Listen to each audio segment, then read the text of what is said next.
Okay.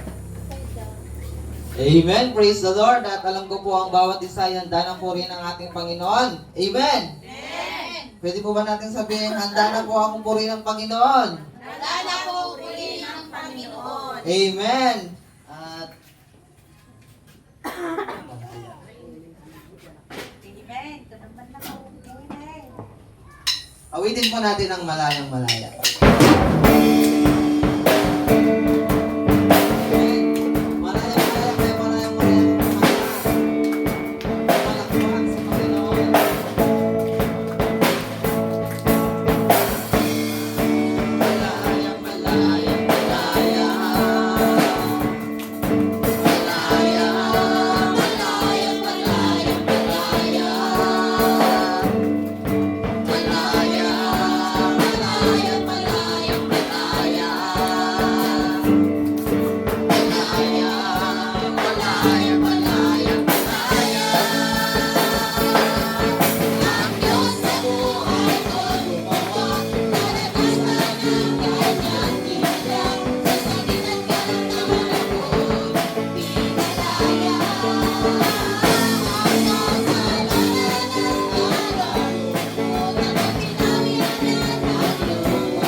Scripture reading tayo ito nakabsat. Masapulan ito Tito, Kapitulo 2, versikulo 11 hanggang 14.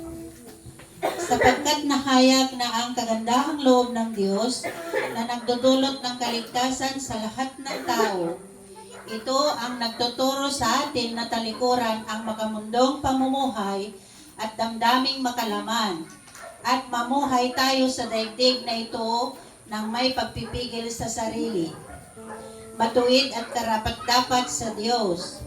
habang hinihintay natin ang pinagpalang araw ng ating inaasahan, itong araw na mahayag ang kaluwalhatian ng ating dakilang Diyos at tagapagligtas na si Jesucristo, 14, na naghandog ng kanyang sarili upang palayain tayo sa lahat ng kasamaan at linisin tayo upang maging kanyang sariling bayan na masigasig sa paggawa ng mabuti. Praise the Lord. Amen. Hallelujah.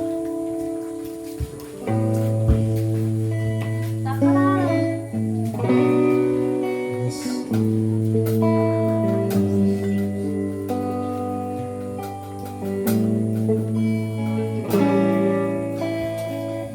Ito kami nagpapakumbaba, sumasamba sa isa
Salamat sa bagong umaga, bagong pag-asa at bagong kalakasan sa bawat isa. Salamat Panginoon at linggo na naman, nandito na naman po kami upang purihin ang iyong kadakilaan, purihin na ikaw ang Diyos na makapangyarihan sa lahat ng bagay sa aspeto ng aming buhay, Panginoon. Maraming salamat po dahil ikaw ang tunay na Diyos, ang tunay na makapangyarihan na nagbibigay sa amin ng lakas. Salamat po at sa araw na ito, Panginoon, ang magagamit, pagpalain mo po sila, ang aming pastor, Panginoon, pagpalain mo po ang kanyang buhay. Salamat sa kabutihan niya, Panginoon, at salamat din po, Panginoon, sa mga darating pa na mga anak mo na nandito, Panginoon. Salamat po, in Jesus' name we pray. Amen. Amen.